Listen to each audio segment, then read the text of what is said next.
بسم اللہ الرحمن الرحیم۔ السلام علیکم ورحمۃ اللہ وبرکاتہ۔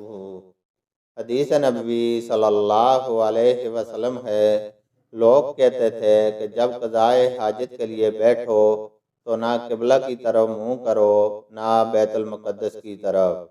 یہ سن کر عبداللہ بن عمر رضی اللہ تعالی عنہما نے فرمایا کہ ایک دن میں اپنے گھر کی چھت پر چڑھا تو میں نے نبی کریم صلی اللہ علیہ وسلم کو دیکھا کہ آپ بیت المقدس کی طرف منہ کر کے 2 اینٹوں پر قضائے حاجت کے لیے بیٹھے ہیں۔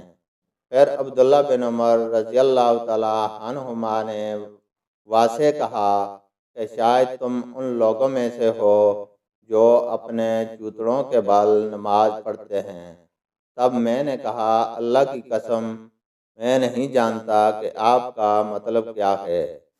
امام مالک رحمہ اللہ نے کہا کہ عبداللہ بن عمر رضی اللہ تعالی عنہما نے اس سے وہ شخص مراد لیا جو نماز میں زمین سے اونچا نہ رہے، سجدہ میں زمین سے چمٹ جائے۔ اللہ تعالیٰ سے دعا ہے کہ وہ ہمیں قرآن اور حدیث کو سننے، سمجھنے اور اس پر عمل کرنے کی توفیق عطا فرمائے۔ آمین۔